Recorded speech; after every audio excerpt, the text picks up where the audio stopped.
வணக்கம். என்ன அவ்வளோதானா? அந்த கள்ளக்குறிச்சி சாராய சாவு 80க்கு மேலே போயிட்டான். 69ங்க 89ங்க. ஒரு உண்மையும் தெரியல. ஒரு 3 நாளைக்கு ரொம்ப பரபரப்பான நியூஸாக இருந்துச்சு, செய்தியாக இருந்துச்சு, பிரேக்கிங் நியூஸ் எல்லா சேனல்லையும். இப்போ அப்படியே குறைஞ்சிட்டு கொஞ்சம் கொஞ்சமாக வால்யூம் குறைஞ்சிக்கிட்டே வருது. ஆனால் இதுக்கெல்லாம் என்ன தண்டனை தப்பு செஞ்சவனுக்கு அப்படிங்கிறது கேள்விக்குறி. ஏன்னா கள்ளக்குறிச்சி மாணவி செத்ததுக்கே இன்னும் விட தெரியல. இப்படி தான் இருக்குது நம்ம நாடு.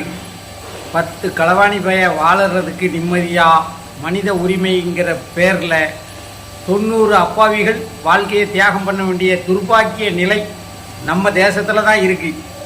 இந்த கேடை எங்கே போய் சொல்ல? ஆனால் சோசியல் மீடியாவும் அடுத்த பிரேக்கிங் நியூஸுக்கு தயாராகிட்டான். செய்தி கிடைக்கல, வெயிட்டிங். மக்களையும் அதுக்கு தயார்படுத்திட்டாங்க. மக்களுக்கும் அது பழக்கப்பட்டு போச்சு. இப்படி தான் இருக்குது நாடு. இதுவும் கடந்து போகும்னுட்டு தான் எல்லாரும் போக ஆரம்பிச்சிட்டான். இதுக்கு என்ன நீதி அப்படிங்கிறத பற்றி எவனுமே சிந்திக்கலை.